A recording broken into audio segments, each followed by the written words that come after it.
This is Film Bookcast. Film Bookcast. Film Bookcast, the official podcast of Film Book. Get ready for the latest in film news, TV show news, and theatrical reviews. Film Book's podcast starts now. Hello everyone and welcome to Film Bookcast, the official podcast of Film Book. My name is Chris Banks. If you're tuning into Film Bookcast for the first time, first of all, welcome. And what I do on this podcast is discuss the latest film and TV show news. I also review an in-theater film. You can find more about Film Bookcast on film-book.com by using the search term Film Bookcast. You can also email us at podcast@film-book.com with Film Bookcast in the subject line. Now let's check out some TV news from this week. Exciting news for Evil fans as Paramount Plus has renewed the supernatural TV series Evil for a third season. It's been doing well after its move from CBS to Paramount Plus, prompting the TV series to be renewed for an additional season.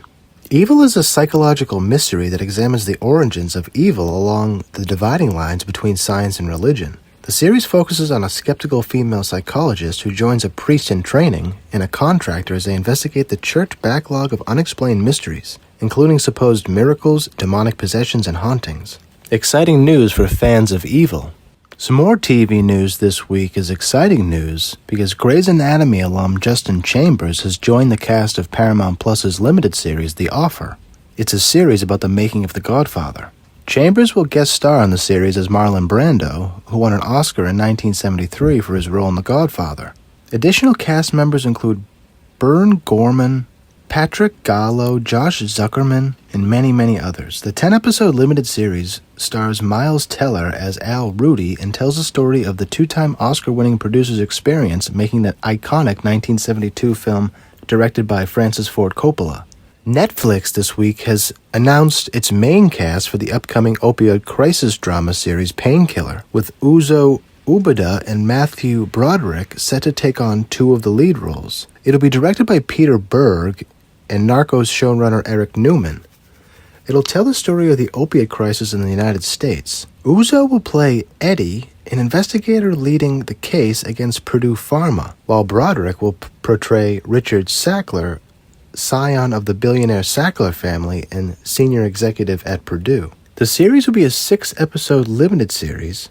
Now let's check out some TV show trailers. From AMC comes a new limited series called The North Water. In Hull, England, and set on ice floes of the Arctic in the late 1850s, the series follows the story of Patrick Sumner, played by Jack O'Connell, a disgraced ex-army surgeon who signs up as the ship's doctor on a whaling expedition to the Arctic. But the ferocity of the elements is matched by the violence of his crime mates, particularly Henry Drax, played by Colin Farrell, a harpooner and distinctly brutal force of nature. As the true purpose of the expedition becomes clear, confrontation between the two men erupt, taking them on a journey far from the solid ground and way beyond the safe moorings of civilization.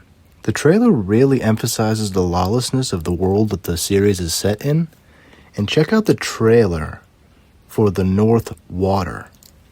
Another trailer from this week came from FX, which released the first trailer from Ryan Murphy's new episodic horror anthology, American Horror Stories. It's a weekly anthology series that will feature a different horror story each episode. The trailer shows the first season scares, including the axe-wielding Santa. The series is set to debut on FX on Hulu, with 2 episodes on July 15th. Check out the trailer now.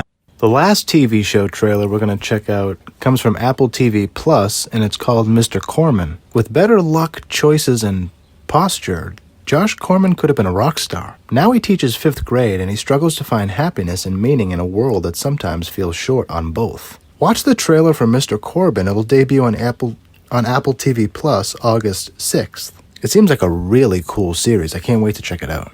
Let's head on over to some movie news now. Let's do something that we've never really done before. Let's go over a new movie that just came out on HBO Max called No Sudden Move. It's directed by Steven Soderbergh. It's about 1954 Detroit, and a small-time criminal group are hired to steal a document. When their heist goes horribly wrong, their search for who hired them and for what purpose sends them wending through all echelons of the race-torn, rapidly changing city. I want to go over this movie because it's not in theaters and it just came out on HBO Max last Friday. It stars a whole bunch of amazing actors. Brendan Fraser is in here, and he's playing a very heavy-setted Doug Jones, and I love him in this film. I haven't seen him in a while. I'm not sure when's the last film we've seen Brendan Fraser in, but he's great in this role. Don Cheadle plays Kurt Goins, who is essentially a mastermind in this criminal group. They're hired to steal a document, and the document hides the pollution data from car manufacturers. It's a very awesome story. Benicio del Toro plays his partner. Everyone in this film is amazing. I thought Soderbergh uses really unique lenses in this film, and if you watch it, it'll catch your eye immediately. It's a incredibly detailed, also old school with the lenses. It's a beautiful work, and everyone does amazing, and the story is actually really intriguing. It's a true story. Matt Damon is almost still playing his Ford Ferrari role in this film. It's a really cool movie. I think it's an awesome noir thriller, and check out No Sudden Move on HBO Max. The storyline is great. The characters are great. I mean, Noah Jupe is in here. Julia Fox is in here. So many great actors, and the writing is sharp. The cinematography is beautiful. The scenery is great. Detroit looks beautiful, and it's just an overall good film. So go check out No Sudden Move. It just came out on HBO Max. In more movie news, Kick-Ass and Kingsman director Matthew Vaughn has set an all-star cast for what will be his next film, the spy thriller called Argylle. Henry Cavill, Bryce Dallas Howard, Samuel L. Jackson, Sam Rockwell, Bryan Cranston, Catherine O'Hara, John Cena, and pop star Dua Lipa will star in the project. Argylle will be Lipa's first film role, and she'll also be providing original music for the title track and score. It'll begin filming in August in Europe, and it is based on an upcoming novel by Ellie Conway, which will be published next year. It's about the world's greatest spy as he is caught up in a globe-trotting adventure. The film will be the first of at least 3 films, which will be set in America, London, and in multiple locations around the world. Jason Fuchs, who wrote Wonder Woman, has written the script for the film. In more movie news, Oscar winner Javier Bardem is set to star in Will Speck and Josh Gordon's Lyle Lyle Crocodile for Sony Pictures. The songwriting team behind La La Land and Dear Evan Hansen will write the original songs for the film. Speck and Gordon will direct the script, which will be adapted by Will Davies and is based on the best-selling children's book by Bernard Weber. The story revolves around the titled reptile who lives in a house on East 88th Street in New York City. Lyle enjoys helping the Prim family with everyday chores and playing with their neighborhood kids. He's the happiest crocodile any home ever had, until one neighbor insists that Lyle belongs in a zoo. Mr. Grumps and his cat, Loretta, don't like crocodiles, and everything Lyle does to win them over seems to go wrong. It will take all of Lyle's charm and courage to reveal the hero and friend behind the big crocodile's smile. The film is set to come out July 22nd of 2022. Rounding out the week in film news comes news from Apple TV Plus. Jeff Daniels will be narrating a new 9/11 documentary called Inside the President's War Room. It'll tell the story of 9/11 through the eyes of the presidency by gaining unprecedented access to the key decision makers who responded for the nation. Narrated by Jeff Daniels, the documentary will recount 12 hours after the strike on that momentous day, offering rare and unique insight into the dilemmas of decision-making against the clock as those involved provide intimate, revealing, and heartfelt details for the first time. Apple will be producing this along with BBC, and it will make its global debut on Apple TV Plus and BBC One this September, marking the 20th anniversary of this attack. Head of production is Serena Kennedy. That's it for film news. Now let's head on over to some movie trailers. Cool movie trailer coming in August 20th from Netflix is a film called Sweet Girl.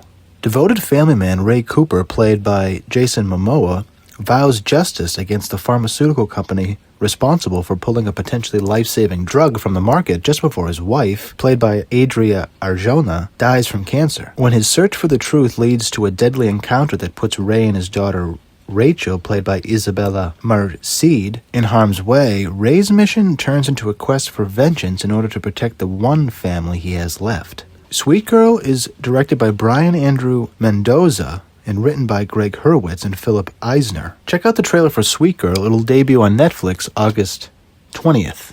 Another fun, awesome film trailer this week, starring Kristen Bell, Kirby, Howell Baptiste, Joel McHale, Paul Walter Hauser, and Vince Vaughn. It's a crazy true story about a bored and frustrated suburban homemaker, Connie, played by Belle, and her best pal Jojo, played by Howell Baptiste, a vlogger with dreams who turn a hobby into a multi-million-dollar counterfeit coupon ring. After firing off a letter to the conglomerate behind a box of cereal gone stale and receiving an apology along with the dozens of free coupons, the duo hatch an illegal coupon club scheme that scams millions from mega corporations and delivers deals to legions of fellow coupon clippers. The film will come out September 10th in theaters, and check out the trailer for Queen Pins. The last film trailer we'll check out this week is called Playing God. It stars Alan Tudyk and Michael McKean. It comes out in theaters August 6th, and it's about a brother and sister who team up to scam others for quick and easy cash. They find themselves on the wrong side of the equation when they inadvertently cross the purported bad guy. The bad guy gives them 10 days to collect the money they owe him and come up with an idea to get quirky billionaire, played by Tudyk, who is currently on a search for life's answers and whose fortune is rumored to be somewhere on his own property. When the brother and sister scammers promise him a VIP meeting with God himself, that's when things get particularly complicated. Finding someone to play the creator of the universe is actually the easy part, and if anyone can believably play the role, it's Michael McKean, in a three-piece suit, right? What happens when the crew gets in over their heads? Check out the trailer for Playing God. It'll debut in theaters August 6th. Alright, time for this week's movie review. This week, we're going to review The Boss Baby Family Business. Directed by Tom McGrath. It's written by Tom McGrath and Michael McClures. The music is by Hans Zimmer and Steve Mazzaro. It's about two adults. Tim Templeton is a stay-at-home dad for two adorable daughters, while his estranged brother Ted is a big-shot CEO. They come together in an unexpected way when they take a magical formula that transforms them into babies for 48 hours. Joining forces with Tim's secret agent daughter, they must go undercover to prevent an evil genius from turning fellow toddlers into monstrous brats. The highly anticipated follow-up to the 2017 comedy was awesome. Great fun in this film. Alec Baldwin is back playing Boss Baby. Lisa Kudrow is in this film, as well as Jimmy Kimmel, James Marsden. Jeff Goldblum plays the evil genius. Ariana Greenblatt. Everyone does a great job in this film. I did not see the original Boss Baby, so maybe I should go see that. But I loved this film. What it's doing, the message it has, and the overall film was a fun 2 hours. I guess the macro point of what they're trying to get at is that time is a really funny thing, right? When we're kids, they mention this in the film, but days last forever, but years go by so fast. Speaking from experience, it's crazy how fast childhood goes by. I blinked my eyes and all of a sudden I'm grown up. And that's the same dilemma that Tim is having as his daughter Tabitha is growing up at an exponential rate, and any parent who raises kids can relate to the pace of kids' growth. And he's feeling, because of that pace, because of how fast kids grow up, naturally there's some kind of separation that happens between, kids and parents. And Tim feels that. He feels like they're growing apart, and he feels like he's repeating what he did with his older brother, because you can't turn back time, and sometimes, and they mention this in the film also, that growth, inherently, what comes with growth is separation. Sometimes we cannot be around those or in environments that we have simply grown out of, and that doesn't mean that there is necessarily a problem. There is a problem between Tim and Ted because of things that happened in their childhoods or whatever. So there is tension between Tim and Ted, which I think the film spells out really well. I think for an animated film, the tension between Tim and Ted is really good, and it's really fruitful tension because we end up getting such a better story from that tension. I love everybody who's in this movie. Like, Jeff Goldblum plays an evil, quote-unquote evil genius baby who ran away from home and now doesn't want kids to listen to their parents and has created a school to teach kids that they don't need their parents. So we see just how big the operation is that Tim and Ted have to take on in order to prevent this evil genius baby played by Jeff Goldblum from quote-unquote taking over the world and essentially relegating childhood to the past, right? Because there's all kinds of responsibility that comes with growing up. There's all kinds of innocence that is inherent in childhood, and there's something special about that innocence. You know, there's something special about that goodwill or whatever we lose when we grow up. There's something special about that life force, and the film really speaks to that in beautiful ways, I think. Because the tension from Tim and Ted, as they go on the mission, the tension between Tim and Ted build, and you get to see Tabitha's relation to her father, and different dynamics between Tim and Ted. And all throughout the film, you're getting peppered with these questions from the evil baby, played by Jeff Goldblum, asking questions like, what can parents really offer you? You know, parents are the only things holding you back as children. As a viewer, what I want people to think about when they hear those questions is that true? You know, do parents really do hold us back, or do we hold ourselves back by giving our parents more power over our lives than they should have? Because parents will inherently always love us, but do we allow that love to steer our wheel of our car too much? You know, we have to put our hands on the wheel and drive our own car at a certain point. You see that Ted had to grow up really early, or he chose to grow up really early, and that's really what formed the break in the bond between Tim and Ted. You know, I think the film does a really beautiful job telling us about the delicacies of growth and the responsibility that it comes with. You know, when you love someone, just because you grow doesn't mean you should necessarily grow apart. You know, the love should always remain, because growth means change, but that change doesn't have to necessarily mean that you never talk to someone else or you never spend time around someone else, because that's not what family is. You know, family can go away for a while and we can come back and it's still the same. You know, that's the beauty of family. And I think it's a message that the film paints beautifully. Honestly, my favorite scene in the film is the very, very last one, where Jeff Goldblum, I won't give away what happens in the film, but I'll just say that the last scene of the film is one of the most beautiful, in how the evil baby, played by Jeff Goldblum, how he almost acts like a prodigal son in an aspect of that story. And it's just a beautiful way to end the film. It's a beautiful thing to teach kids. It's a beautiful time for this film to come out. It's a beautiful message, and it's a really fun movie. It's about 2 hours long, probably about an hour and 50. It just came out in theaters. It's also on Peacock, I think. I heard that. So check it out on Peacock if you have Peacock. It's in theaters. Go check it out. The Boss Baby Family Business. Love will always remain. Regardless of how much time is taken or how much pain we have to take, we always have to remember to live in our love, especially with our family. It's a beautiful film. Go check out The Boss Baby 2 Family Business. I hope you like it as much as I did. Thanks so much for checking us out this week. Thank you so much for listening to this episode of Film Bookcast. You can find more of my work on film-book.com. Just search for Chris Banks or Film Bookcast. You can also find me on Twitter. I'm at cbanksy. That's S-E-E Banksy. I'm also on Instagram. I'm at the Chris Banks. If you listen to this podcast on iTunes or another podcast service, please rate and review this episode. If you are listening to this podcast on our YouTube channel, Film Book Podcast, please like our video, subscribe to our channel, and leave us a comment in the comments section. It really helps other people discover our podcast. Please also consider becoming one of our patrons at Patreon at patreon.com/filmbook. Your support helps us create more engaging content. You'll find our Patreon link below in the description.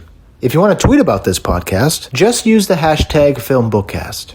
Tune in next week for the next episode of the Film Bookcast. Thanks for listening, everyone. We'll see you then.